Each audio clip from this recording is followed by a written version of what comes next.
شنبه اول تیر ماه 1381 ساعت 7:28 بامداد، استان قزوین.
امروز زمین لرزید.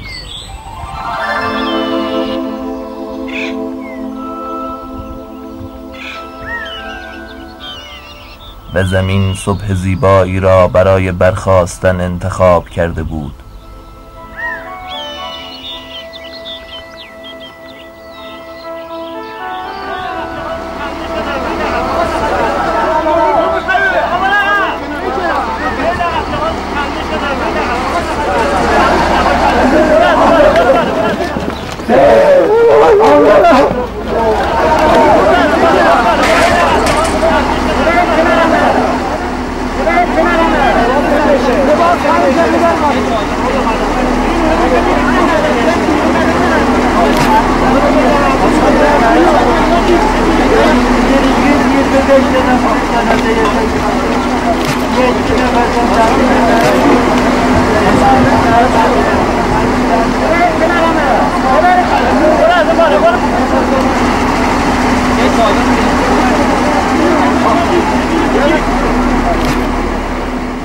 زلزله یک واقعه کاملا طبیعی و زائیده انرژی حاصل از حرکات دائمی فلات ایران است. انرژی که باید آزاد شود.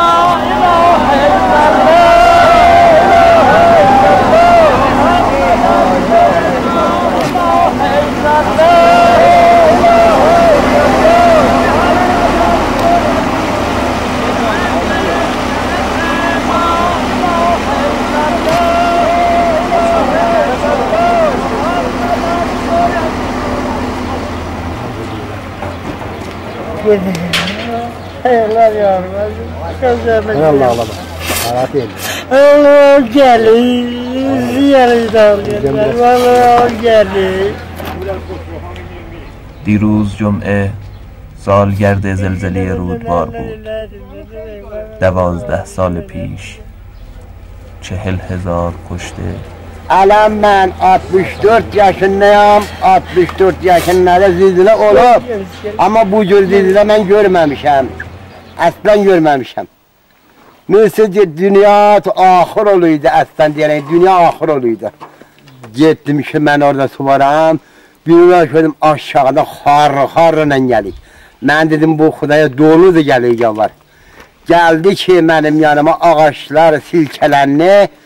Ben belə silkələdi, istədim yıxılam, otdum yerə, əlim qoydum yerə, bədən soğuşdu, durdum həyatını.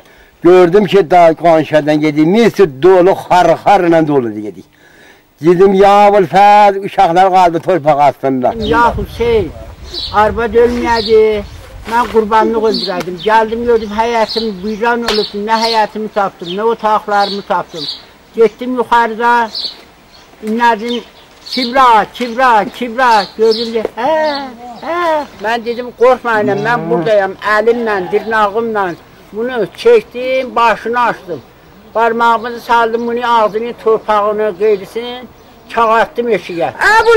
Əbulfəz, yetirdim, əydə gördüm ki, qalıb torpağız. Kişi də qalıb torpağasını, Əbulfəz çağırır, oğlan çobanıdır, çöldən havarı çəkə gidə, ey nənə harda, ey dedi harda. Gördük orada havar səsi gəlir, ey boğuldum, öldüm, kömək, baxdım gördüm, tamam torpaq o, kəssək o, hamısı alıqlı ortalığa, səs gəlir. Sizə kim necat verdi acaba? Bu milləti gəlmişlər ki, bunlar çağırdılar bu torpaqsını afiləri gəldi, necat verdi. Aman nənəmin yerin görəm.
هنوز در زلزله خیزترین روستاها خانه‌هایی با تیر چوبی و تخته و کاهگل ساخته می‌شوند و لرزش‌هایی بالاتر از 4 تا 5 ریشتر ویرانشان می‌کند.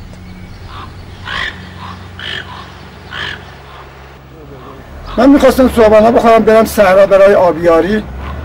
همین یه لقمه نون تو دهنم گذاشته بودم که پشت بام لرزید و ما میخواستیم فرار کنیم بریم بیرون با زنم. همون دم در دیگه در بسته شد و ما آمدیم زیر هوا. اول صبح اومدیم آبیاری. از خرمنگاه که وارد شدیم، یعنی صبح نمازی که زودتر خوندیم که اینجا که وارد بشیم، از خرمنگاه وارد شدیم، یک مودیم یک غبار اصلا اومد، اصلا دیگه چشش نمیبینه. دو مرتبه یه مه اینطوری این طرف قبله اومد. وقتی به طرف قبله اومد در عرض 1 ثانیه طول کشید، نکشید که اینطوری که داشت می اومد یک دفعه برگشت 3-4 مرتبه کوبیدی، اینی که این چیزایی که چه عمیقه که چطور میکوبن به 3-4 مرتبه اینطوری کوبید، یک دفعه دیگه اینجا تموم شد. آمدم بالای خونه که دارت میبینید، رسیدم اینجا. اسم پسر بزرگ من علیرضا محمد علیها هست، 26 ساله.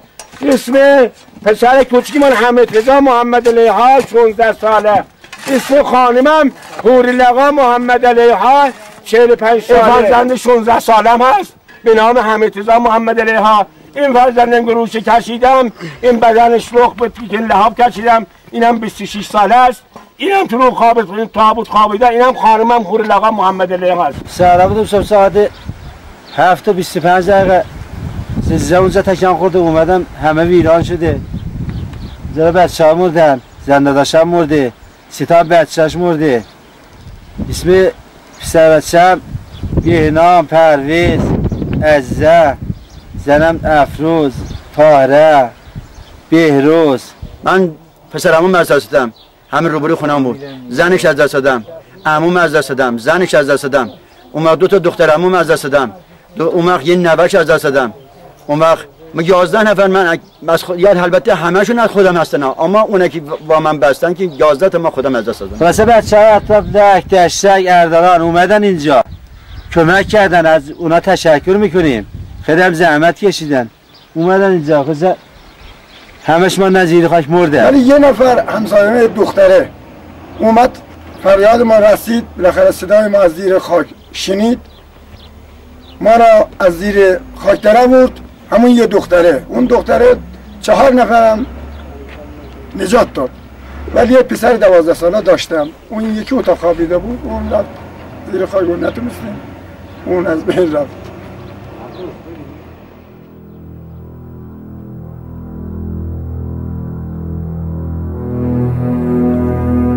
دستگاه‌های نصب شده به ما هشدار می‌دهد که گستره فلات ایران بسیار فعال و در حال حرکت است.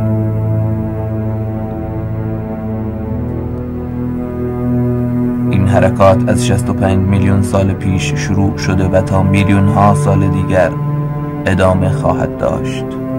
5 تا بچه، یه بچه برای من مونده، یه دختر 5 ساله هم همسایم در آورده. بگی بگم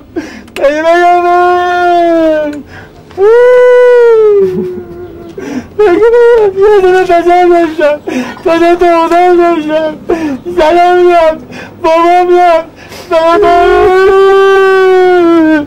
یه دونه دخترم مونده.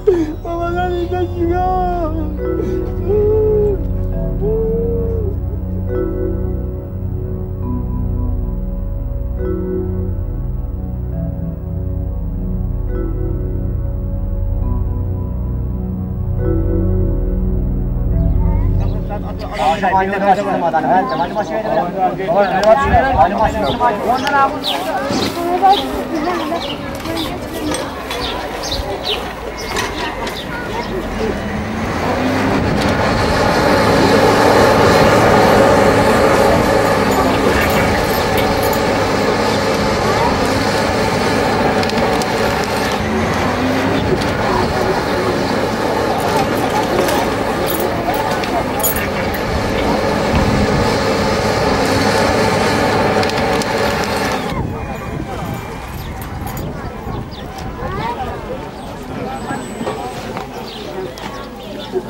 Thank you.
1 درجه ریشتر، زمین لرزه‌ای که فقط با حساس ترین ابزار قابل ردیابی است.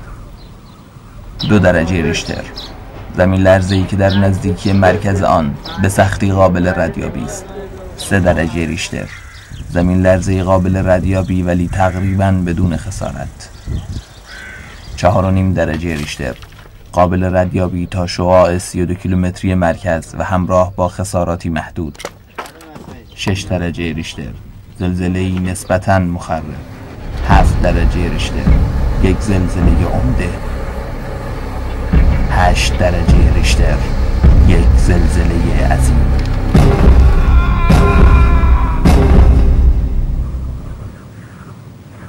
زلزله قزوین 6 ریشتر بود.